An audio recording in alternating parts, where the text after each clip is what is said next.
Hi everyone, this is Sofia Smallstorm, and I have another podcast for you today. We're now in the month of August, and summer is starting to heat up where I am. It had cooled off a little bit.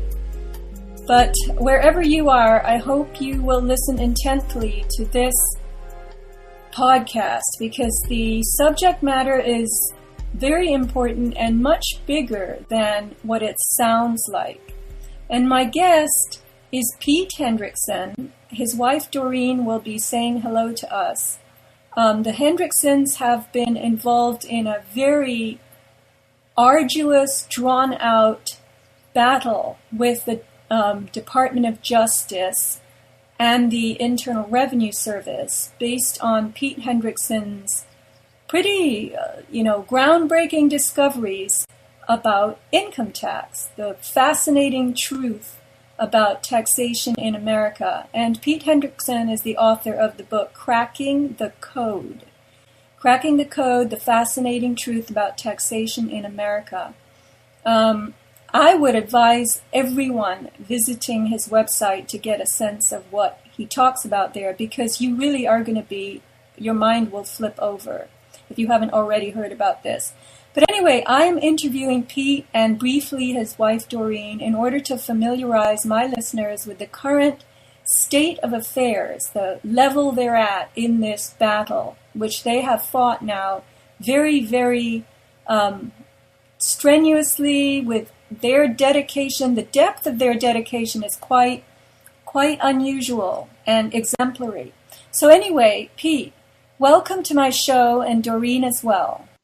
Thank you very much, Sophia. Happy to be here. Doreen will be joining us in a moment. I appreciate your characterization of the circumstances that we're going to talk about today, because it really is extremely serious, and it's actually a matter that potentially affects, really directly affects all Americans. It's fundamentally an assault on the rule of law at its most basic level. And if you'll allow me, I want to start out introducing people to the issues in Doreen's case by reading a little summary of where things are at in the case and how they got there. That has been written for a filing that is being prepared right now as part of the, possibly pointless addressing of this in the legal system. In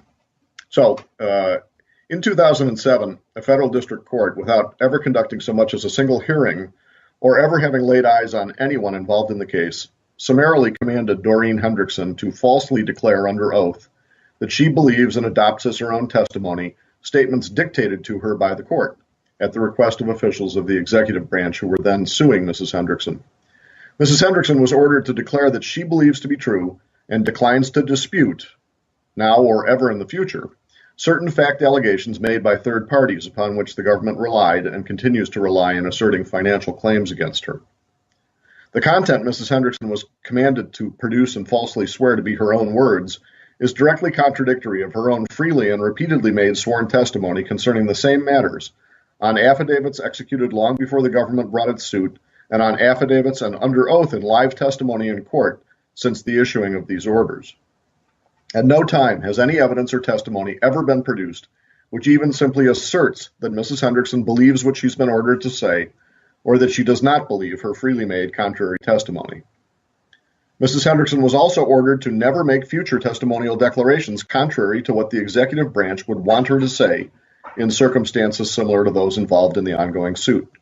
That is, Mrs. Hendrickson was ordered in perpetuity to adopt as her own testimony, to never dispute, and to always declare under oath that she believes to be true future unproven allegations by unknown third parties, which, if left unrebutted, would result in a financial benefit to the government at Mrs. Hendrickson's expense, even though she believes those allegations to be erroneous.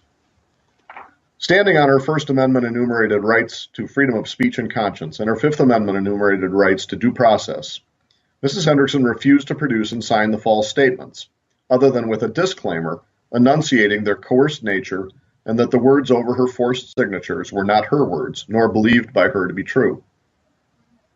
In 2013, Mrs. Hendrickson was charged with a single count of criminal contempt of court by the same executive branch agency that had asked for her compulsory agreement with its fact allegations against her in its lawsuit.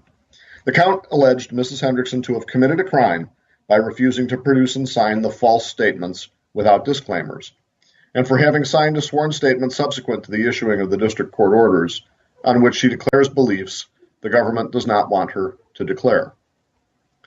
Mrs. Hendrickson faced trial twice. The first trial ended in a hung jury. At the end of the second, with the jury instructed, at the government's request and over Mrs. Hendrickson's objection, that the unlawfulness or unconstitutionality of the orders she was accused of criminally disobeying was not a defense to the charge, Mrs. Hendrickson was found guilty. Mrs. Hendrickson appealed her conviction. The first two issues raised on appeal were challenges to the constitutionality of the orders seizing control of Mrs. Hendrickson's speech, and to the jury instruction which removed the statutorily specified element of lawful from the juror's consideration, effectively directing a verdict on that element, while simultaneously prejudicing the jury against Mrs. Hendrickson's defense argument that her own view of the orders as unlawful negated the allegation in the charge that she acted with criminal willfulness in refusing to let her speech be controlled.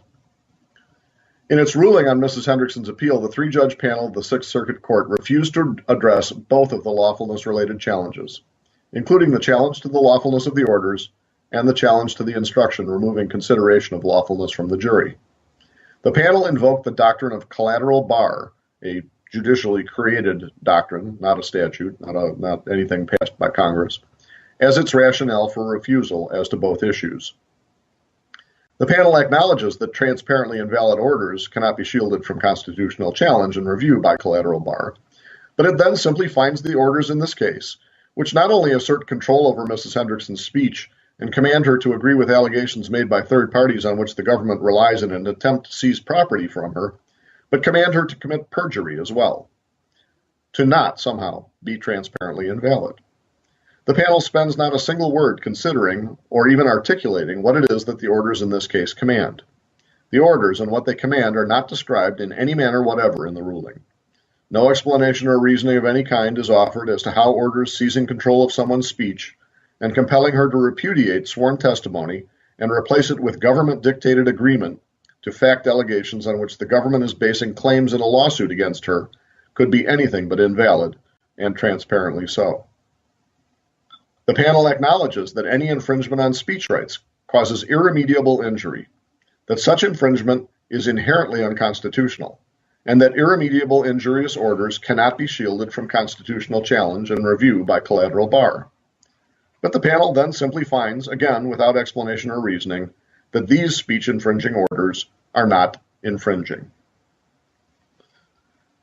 The panel also upheld or refused to overturn the conviction on the basis of the instruction to the jury that lawfulness was outside of its consideration, even though lawful is a statutory element of the offense charged.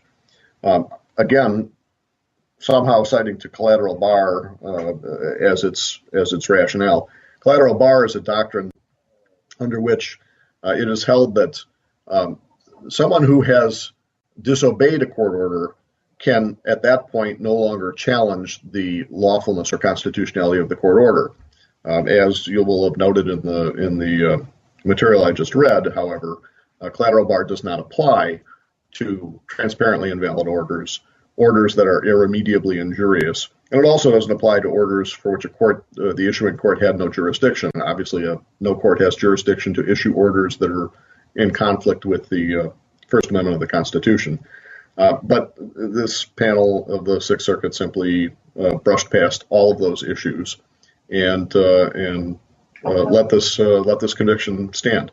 So right now, excuse me.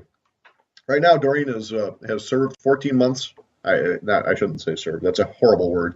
Doreen suffered 14 months in a federal prison camp, 550 miles from home.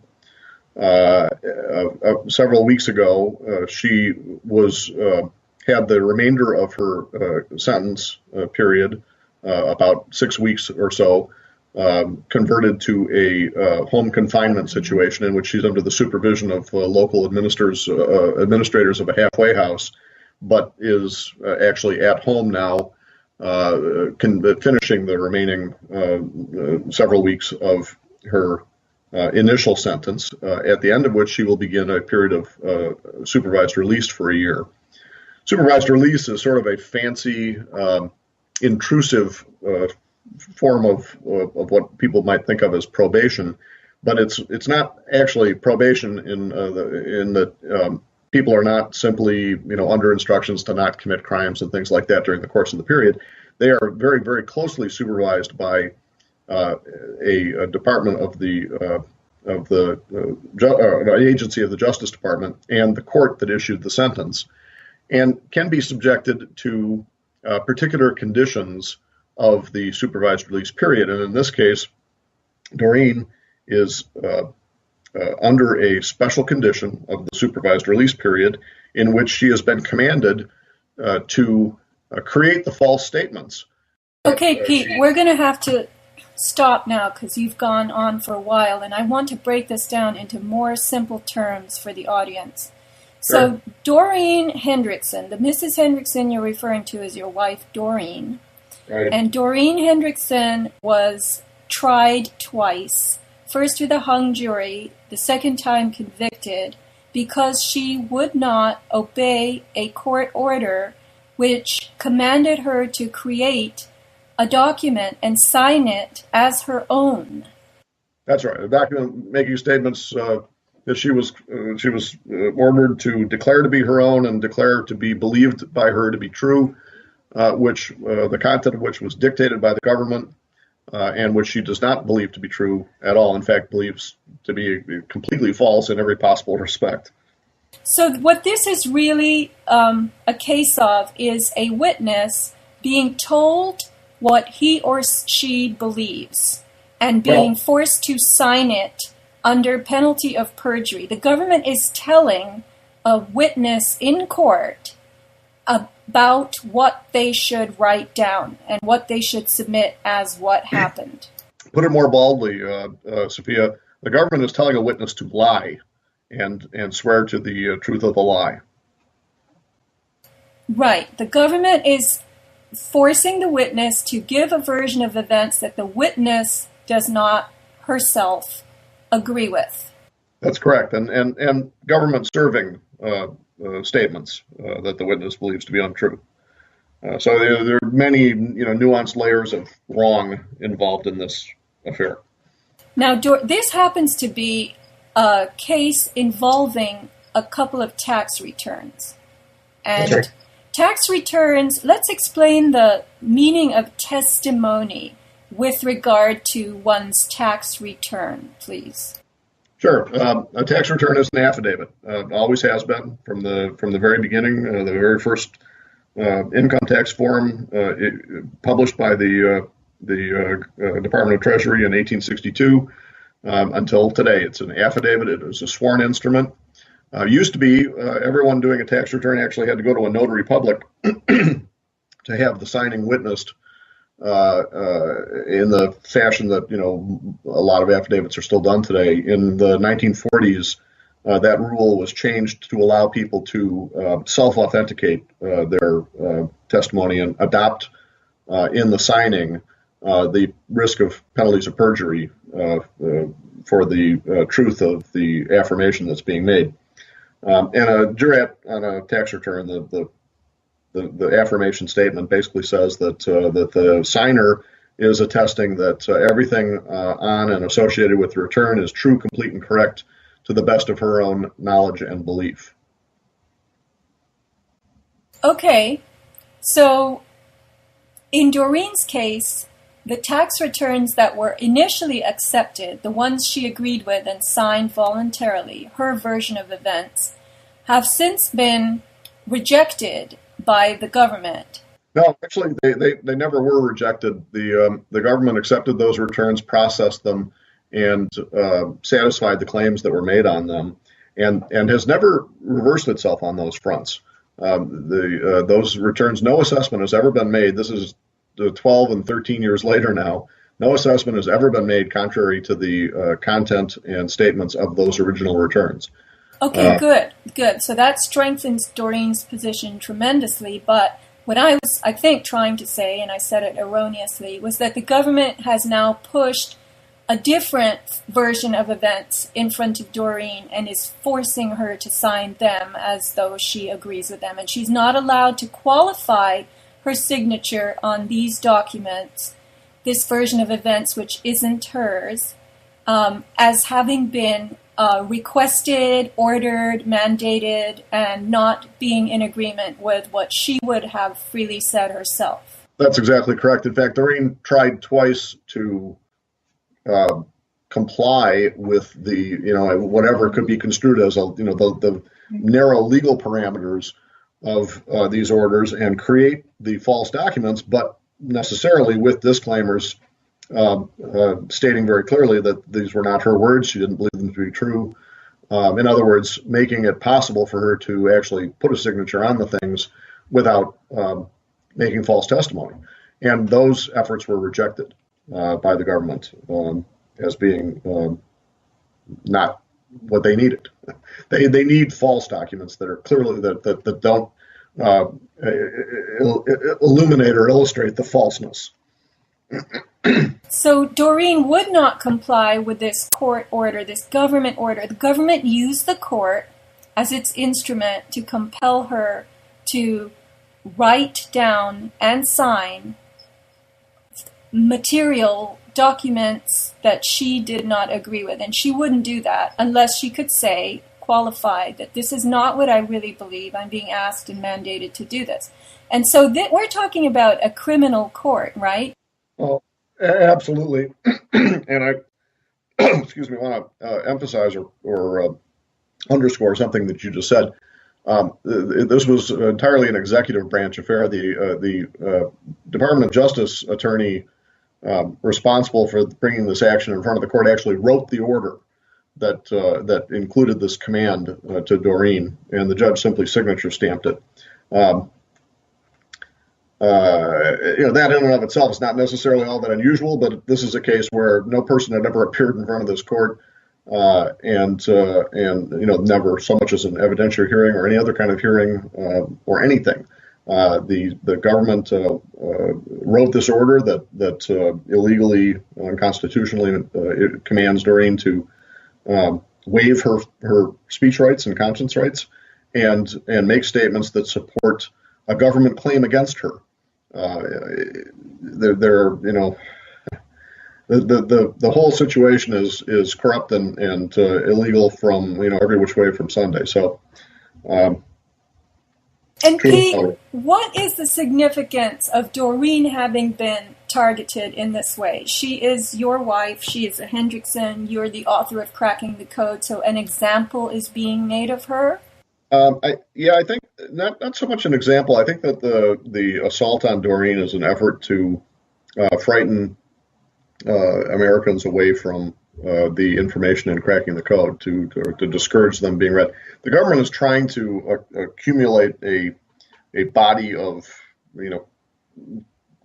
court accomplished events that it can just flash in front of people who are making inquiries about that information and say, oh, well, see, here's what has happened to those Hendricksons. Here's look at all the things that courts have done. Obviously they must be wrong or something like that. And here's this list of United States versus Hendrickson cases. Doreen was none of those efforts previously had succeeded in slowing things down, had discouraged people from learning and acting on the truth about the tax. And Doreen was picked as the next target of a beating and the next effort to create a United States versus Hendrickson citation that could be made, and perhaps to as a effort to deliver a message to me that my family would be harmed if I didn't shut up. And so it could be any and all of those things, Sophia, but certainly the first part. And I don't know about the second part, but these people are completely unscrupulous, and it wouldn't surprise me if that weren't very much, a conscious part of their thinking. So I hear Doreen's voice. Doreen, do you want to say hi? Hi, Mike. Hi, Sophia. No, I was just commenting, even after my sentencing, that my sentencing attorney commented that he would be concerned that after they were through with me, that they would come after one of the kids. That was one of his concerns. So, yeah, as Peter said, you would never know what they're going to do. This is mafia level stuff, Sofia, and even worse than mafia.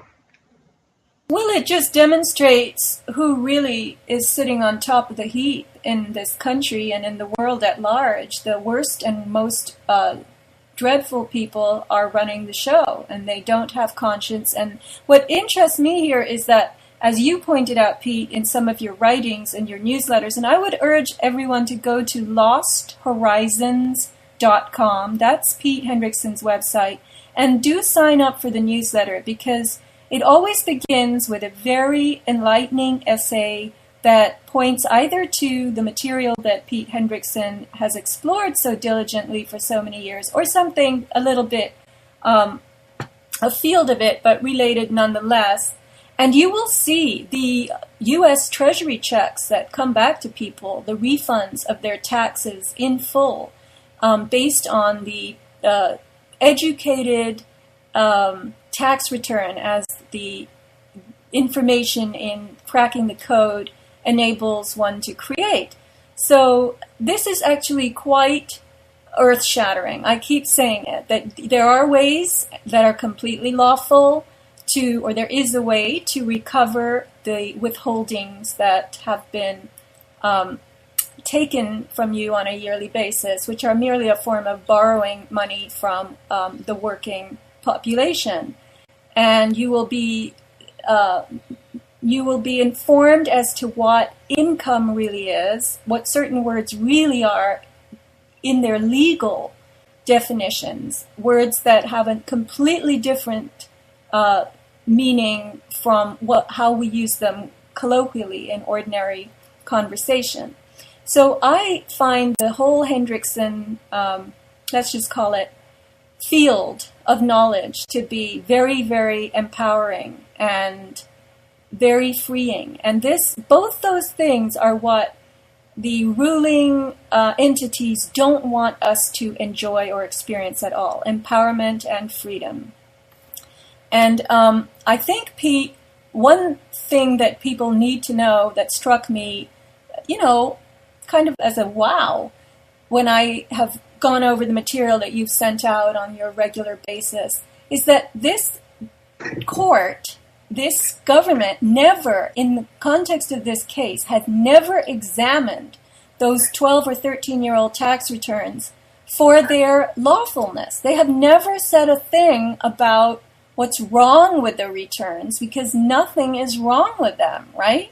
Well, yeah, let me clarify. They absolutely examined the heck out of these returns. They examined them so thoroughly. We have a thick package of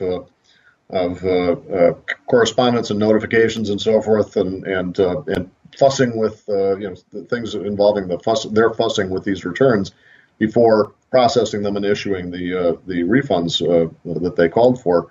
The most telling thing, though, is in bringing the lawsuit that they brought in, this effort to compel the repudiation of those returns and their replacement with government-dictated versions, they were unable to produce an actual formal examination report concerning those returns. Now, that's of course not because they had no opportunity to make one and wouldn't have wanted to make one and offer into evidence a formal examination report disputing our returns if they could have done so.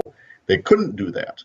And so instead they offered one that is declaredly an informal examination report. It's just a joke. It's of no greater legal significance than if the attorney that put it into the record had his 10-year-old make it. And yet this was the best they could do.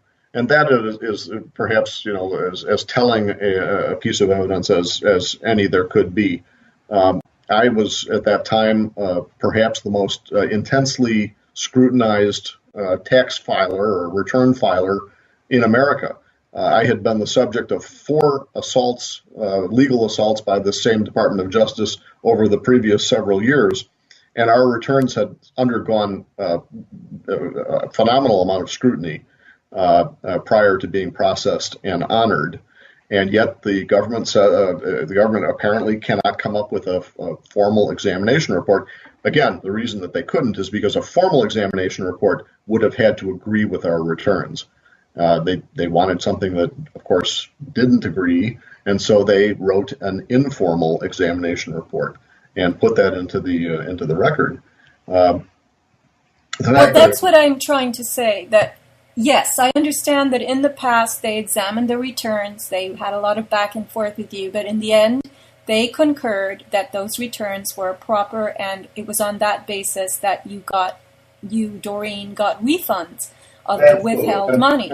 And that situation has never changed. In fact, on my site, I have posted the certificates of assessment from the U.S. Department of Treasury for those years for Doreen and myself, and also the IRS master file transcripts concerning those years as of 2014, all of which show complete agreement with our originally filed returns.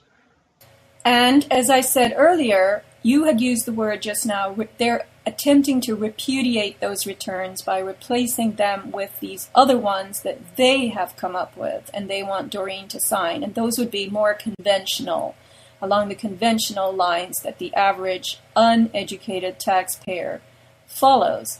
But I had mentioned that they had rejected, but I meant in the context of the lawsuit, they have never done a proper examination. They've done, as you've just told us, an informal examination, a sloppy job, and then brought as the subject at hand, these are the proper ways to do the tax forms, and you must sign them our way. And this is what they're trying to compel Doreen to do. And having refused to do this, upon the second trial, when she was convicted, she suffered in the Bureau of Prisons, however many months it was. She's out now for a period of time, and I suppose this is what I'm trying to get across to people.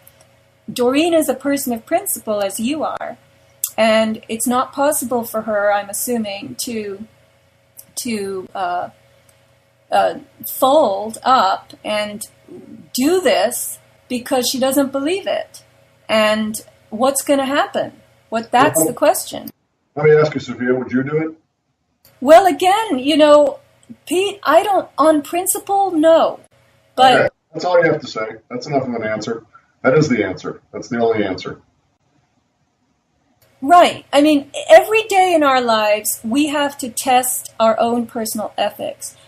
I've discovered that there's a distinct difference between morality and ethics. And as I understand it, ethics are your own. You figure them out and you set them for yourself as you go through the process of maturity and life experience. And you hold a set of principles, ideals, and you try to adhere to those. And many people don't, and they end up conflicted. They are confused. This is what leads to, I don't even know, all kinds of, weird behaviors, addictions, this deep cleft within us because we're doing things, we're operating against our own conscience and better judgment. And then there's morality, which is shared. It's shared collectively by the group that you live in. And people subscribe to this shared morality often when it doesn't agree with their own ethics because of the pressure of being ostracized, being, cut off and punished. And we are group animals. So a lot of people I know file the conventional tax return because it is the easiest thing to do. They don't want to learn what cracking the code has to offer, even though they're fascinated. It was good you used that in your subtitle. They're fascinated by what it could offer them, but they just want to be conventional and just, deal with it as they've always dealt with it and part with what you call their property, which is their money, their wealth, their assets on a yearly basis, and allow the government to use that money as it sees fit, even though they disagree with the ways in which that money is being used, right? Yeah, part of the issue there, the reason why those what appears to be the path of least resistance is embraced without internal challenge by a lot of folks. Mostly that's because they don't understand what the inner challenge would involve or provide for them. But in the broader sense, the same thing is true. It's a lack of knowledge of what's at stake. It's a lack of understanding that what's at stake is not just the convenience of the moment, how easy it is to just take your stuff to H&R Block and have them do your stuff for you. Although it's a lot easier to do an educated return than anything you've ever done for H&R Block. But they don't understand that the rule of law is what's at stake, and the erosion of that takes place incrementally. It's a slow process, but it is a dire process. It's a process that ends in a dark nightmare, absolutely miles beyond what might appear superficially to be the problems of doing things according to the law, even when not everyone else is doing that. Our moral leaders, we speak of morality, our moral leaders, or you could call them ethical leaders if you like, Martin Luther King, Thomas Jefferson, Thomas Paine, Gandhi, they all said uniformly and consistently, and in their own words, but with the same thoughts, where principle is concerned, Jefferson put it in the way that I like it the best. He said, where in matters of fashion, swim with the current. In matters of principle, stand like a rock. And the reason he said it is because that's the path that has to be taken by people if they want to preserve their liberty and ultimately everything else that's of value to human beings. So there aren't any alternatives. It's just that people don't understand what's at stake. They don't understand the choices that they're making or failing to make.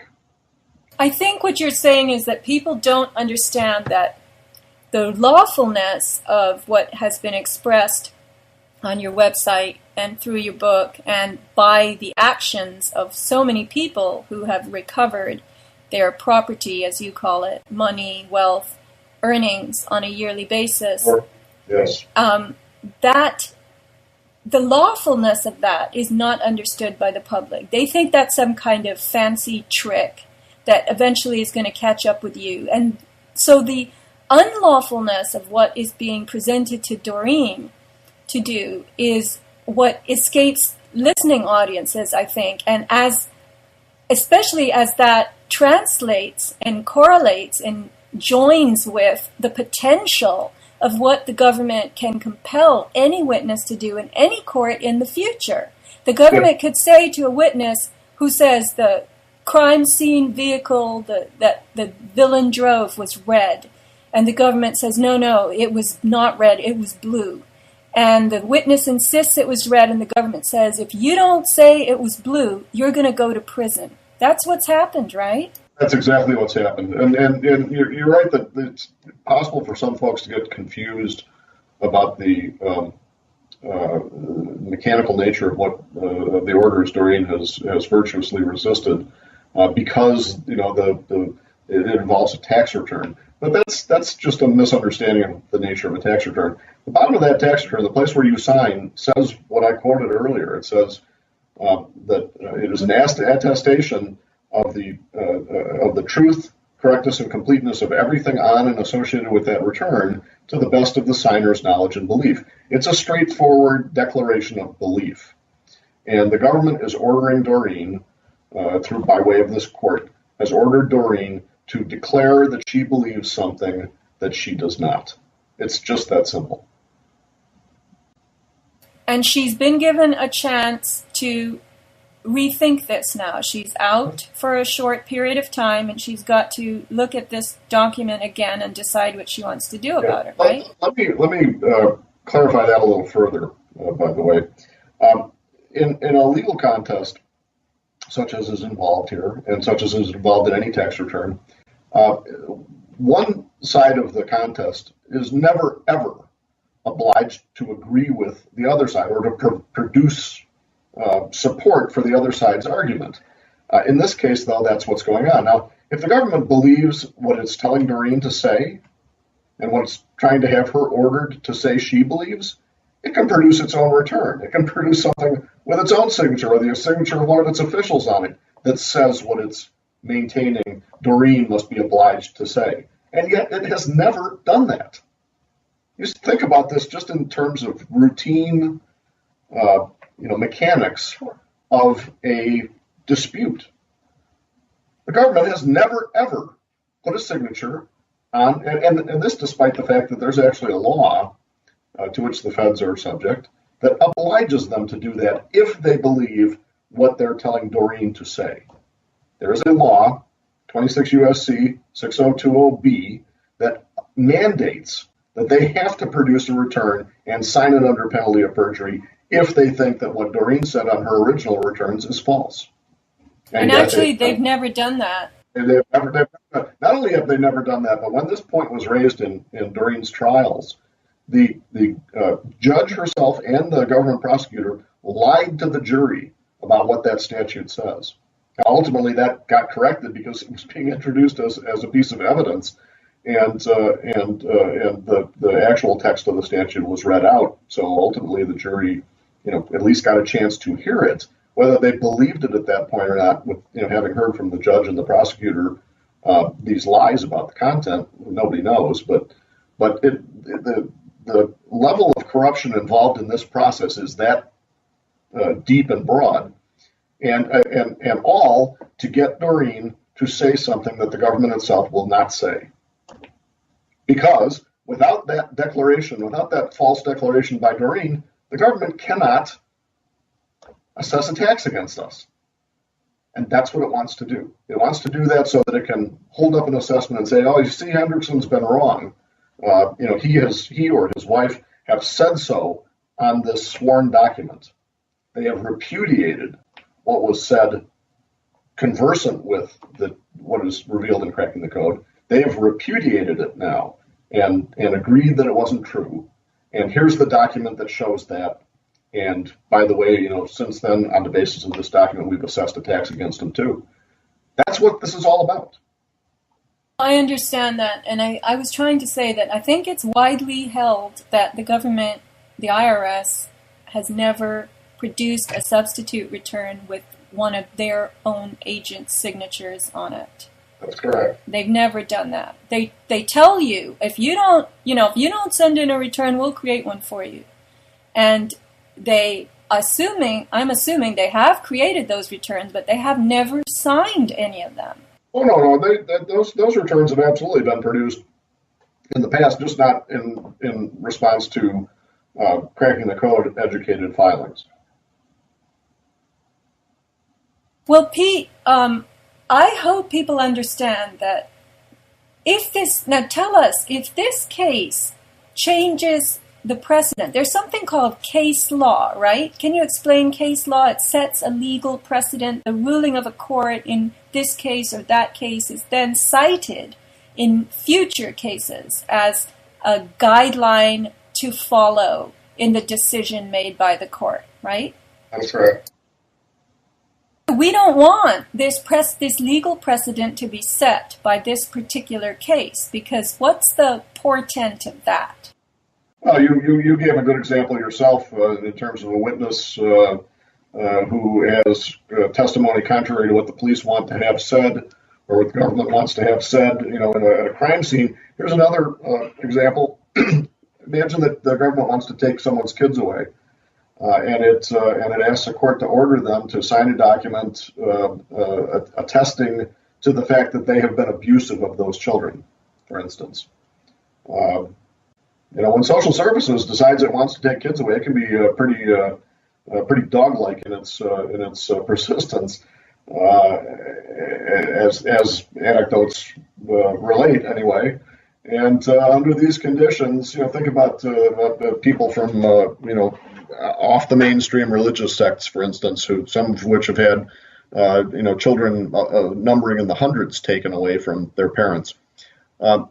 If court gets away with this, ordering someone to make false testimony or go to prison, that kind of thing is looming in the future for people as well. And in any other case in which some government-serving declaration or testimony might be had under threat of imprisonment, why would it not be sought in this fashion once this has been allowed to stand? Yeah, I mean, that's something for us all to contemplate. There is a little bit of a difference between the situation involving children. There is the legal doctrine of parens patriae, which gives the state jurisdiction over minors, and the state acts as an advocate for minors over the power that the parents have, who are just considered. Yes, that's true. But let me point out that under the circumstances in which the state would be seeking to exercise that kind of authority, the parent has a right, has standing as a party to dispute whatever the state's advocate is maintaining or alleging as the grounds for the action that it was trying to take. Just like in this case, with this precedent established, the state will be able to go to that parent who at this point has the right of dispute and eviscerate that right of dispute by making the parent agree with the state's allegations. I see that, yes. And where I was going was, in the distinction I was trying to make, was strangely enough and magnificently enough, in the case of income tax returns, it is you who has the final word. You have the authority over the government to say what happened to you and how you view it, right? That's absolutely correct, and with good reason as well, because the founders recognized that the state's access to resources, that area of law, is a very key area for maintaining the limited government structure that they meant for us to inherit. And in fact, the structure has never changed, thank goodness. It's just that people have been conditioned into misunderstanding it on an institutional level. And it falls to each of us to learn the truth about this and act on it. So, Pete, just for the sake of completing this picture so listeners can properly understand, the tool by which the government, I guess you could say, the tool it uses to levy its power over, now this is all badly phrased, there's a tool that is put into use, and those would be the information returns, the reporting of other people on the taxable nature of the money you earned. So it's these returns that we have to address if we receive them at all on a yearly basis, because what happens is when we work for others, often we're made to sign a W-4 form on which we declare how many exemptions we want. And that pertains to how much money is withheld from our salary or our earnings. And then those reports are sent out at the end of the year to the IRS and to us. And it's on the basis of these reports that we are allowed to agree with or rebut the characterization of the money we earned as taxable or not. Well, the information returns to which you refer were W-2s, actually not W-4s. W-4 is, as you described it, a manner in which people can influence the amount of money that's withheld. But a W-2 is the actual information return that is used to report taxable payments. Right. W-2s are the documents issued at the end of the year, but the W-4 is the one you sign, allowing your so-called employer to make a withholding at all. And then there's the 1099, which is the other kind. There are a couple of those, a couple of different kinds of 1099. Several different kinds of information returns. It's the allegations on information returns that serve as the basis for the government to presume that taxable activity has taken place and that a liability has potentially arisen from that. And yes, individuals have the right to respond to those allegations, either agreeing with them if they're correct, or disagreeing with them and rebutting them if they're not correct. Right, and that has been missed by a lot of people in the anti-tax movement. They missed the 1942 Senate subcommittee hearing altogether and what that eventually, or right away, led to, which was the creation of these information returns, the reporting system. And It was around the same time, I think, 1940, that they took away the obligation to get your tax return notarized, and you could self-authenticate it. Yeah, that's correct. It was right around the same time. A lot went on in the period between 1941-ish and 1944, while everyone was distracted with World War II. So, Pete, what do you want listeners to do? What is the action step, besides thinking about everything you've said in Doreen's case? What should people do in order to not just wake themselves up, but create some kind of momentum around this that preserves the freedom that we have left? Yeah. You had mentioned my website, losthorizons.com. First and foremost, I would like people to visit the site and begin becoming educated about the nature of the tax. It's absolutely critical. It is the way the founders set up the tax structure is their key mechanism for maintaining the limited government structure that is the inheritance of the American people from that magnificent generation that initiated a governmental structure based on individual rights and with liberty as its paramount purpose. Learn that, and at the same time, raise the roof about what's being done to Doreen Hendrickson. The political structure and even the courts, they respond to the way the wind is blowing. They don't respond to much else. It's a power structure affair, and the founders intended for the people to be the counterweight against the power of government, but the people are an overwhelming counterweight against the power of government if they actually take notice of things and act. And in this case, it's just a matter of clamoring for some media coverage of this mugging in what so far has been a dark alley. There's been no media coverage of Doreen's travails. It basically been written. Stories have been written about her, and those late and quickly vanished from the scene.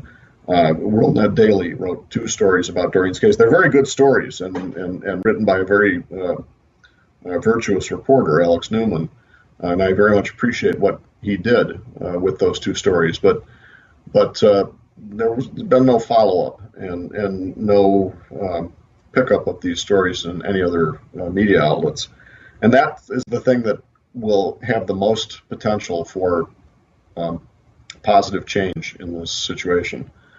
So those are my 2 primary wishes. That people would visit Lost Horizons in the first place and begin learning for themselves why it is that the government is doing all these things. What is it that the government is trying to keep them from knowing? The government has been doing all these things. I gave a brief description, I guess, or we touched briefly on stuff that goes back all the way to 2003 when Cracking the Code was first published.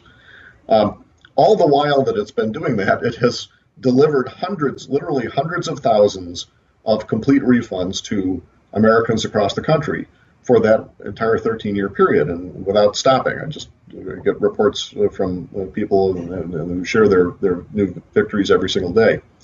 And not just the feds, but the 34 state governments that collect income taxes as well. So the ironic, almost farcical nature of all this is just absolutely mind-blowing. with all of these assaults that have gone on, including the just, stomach turning things that have been done to my wife, the government quietly acknowledges the correctness of what it is trying to keep people from learning about by all of these assaults. Over and over and over and over again, week after week after week, year after year after year.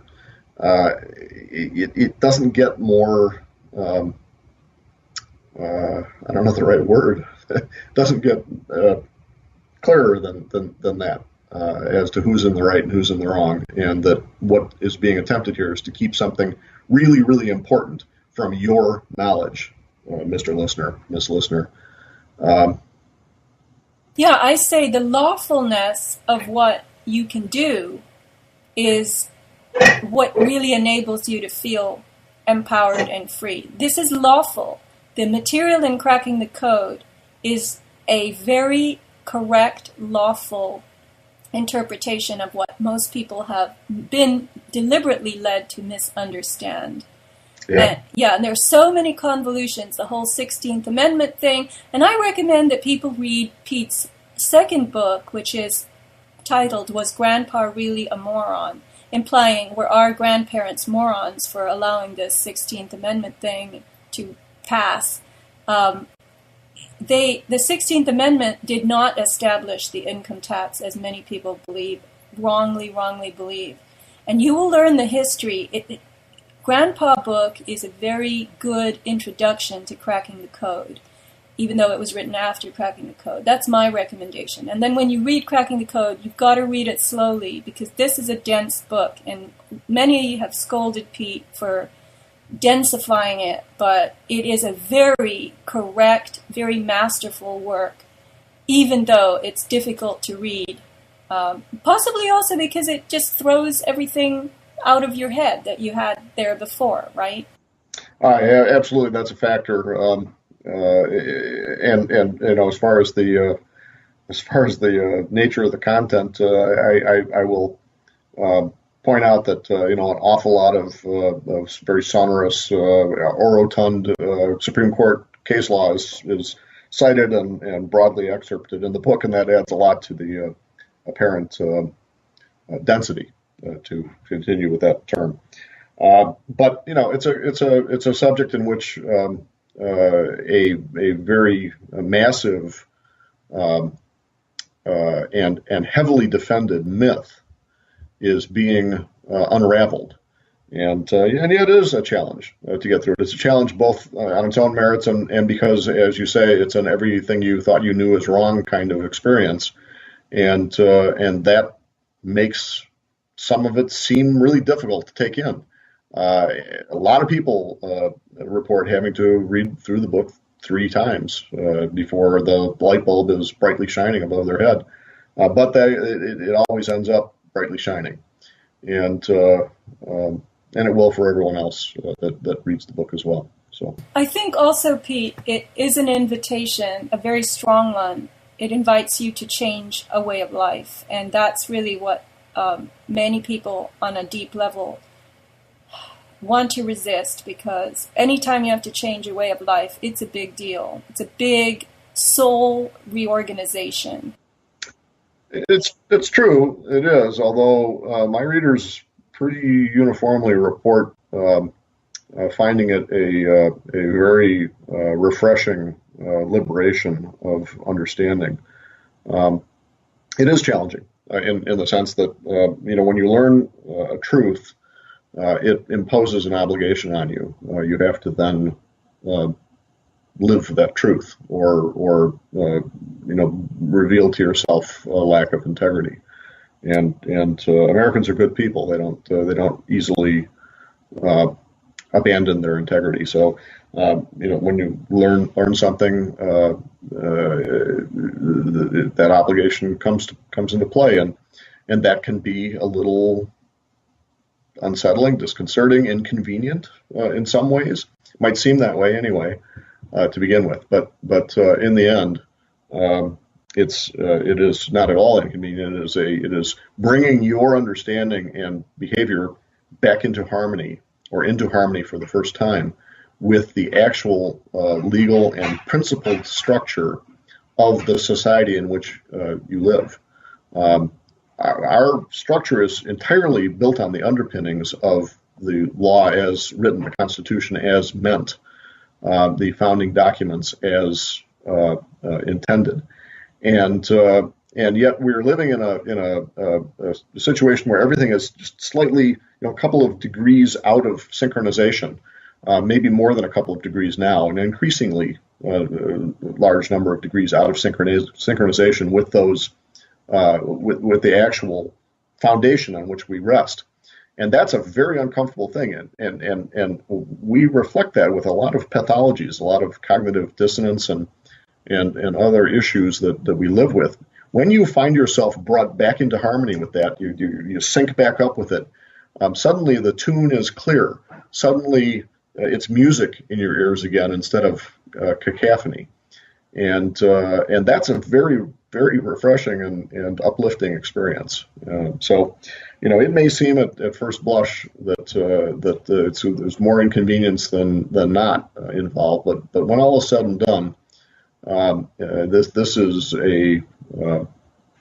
this is a palliative experience. So. Well, thank you, Pete. That was very well said. And I want to suggest that, when you mentioned the media, I really think most of the media is just like the courts and the government. But the alternative media is where we who wake up to things like what the taxation system is really about. The alternative media is where we have some influence. And the alternative media, sadly, has not put a spotlight on cracking the code. I would say to everyone, once you familiarize yourself with this whole new way of life, approach those websites, those speakers, those thinkers, those researchers that you have respect for and whose work you follow, and put this in front of them. And if more and more people did that, they would also pay attention, just the way you said that the government responds the way the wind blows. If that's true, then certainly alternative researchers should respond to the suggestions placed in front of them by their adherents and their fans and followers and subscribers. So this is one way to do it. I would not go after the New York Times. I would go after my favorite researchers and say, you guys need to look at this stuff because it's good. Yeah, that's exactly what needs to be done, and I hope that everyone will step up to that opportunity and need.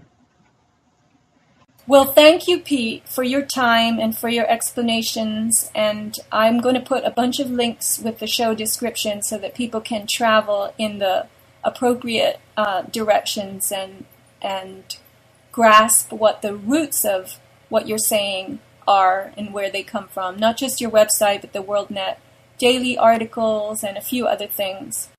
So very, very good to have had you on and to have heard Doreen's voice, because she is the one that has to pay the price for this in this particular scenario. But ultimately, all of us pay the price, and that's what we did the show to get everyone to understand. And we really appreciate your time and attention here, Sofia, a great deal. Thank you, Sofia. No, I've been standing here listening, but as you know, I don't like being on radio too much. No, but you have such a great voice, Doreen.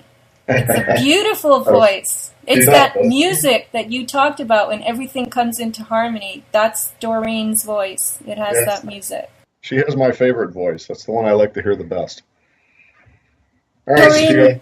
Thank you, and Pete, thank you. And I hope this show makes a lot of headway and gets reposted in a lot of places. I hope so too. Even the therapist that they've been sending me to after she read everything she told me Thursday, she doesn't understand how I'm not a TV movie.